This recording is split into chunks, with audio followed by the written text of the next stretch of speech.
In the small village of Nazareth, nestled among the rolling hills of Galilee, a young boy named Jesus worked alongside his father Joseph in their humble carpentry shop. The scent of sawdust filled the air as Jesus carefully smoothed the edges of a wooden chair, his hands steady and sure.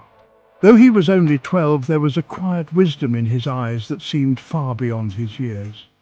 One day, as the sun dipped low in the sky, a woman from the village came to the shop.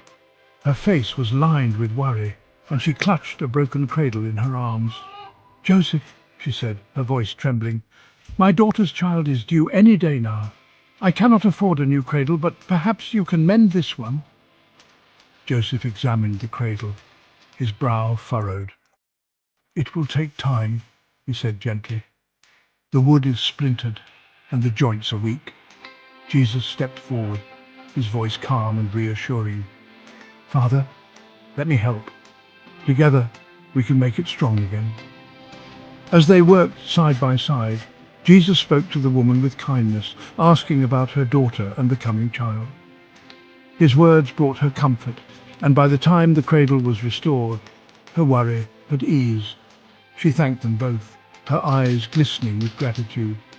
Later that evening, as they sat outside the shop, Joseph turned to Jesus. "You have a gift, my son," he said, "not just with your hands, but with your heart. People are drawn to you." Jesus looked out at the horizon where the first stars were beginning to appear.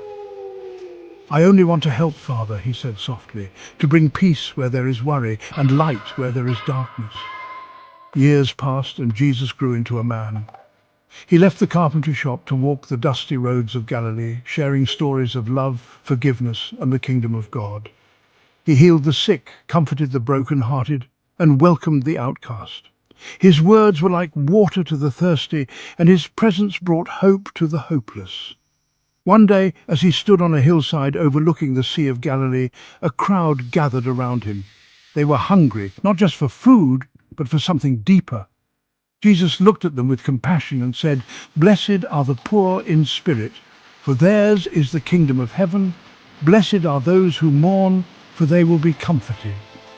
As he spoke, a sense of peace settled over the crowd. They felt seen, loved, and valued in a way they never had before. And though many did not yet understand the full measure of who he was, they knew one thing for certain. This man, the carpenter's son, carried a light that could change the world. And so Jesus continued his journey, one step at a time, bringing hope to the weary and love to the lost.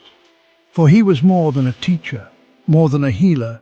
He was the embodiment of God's love, a beacon of light in a world that so desperately needed it.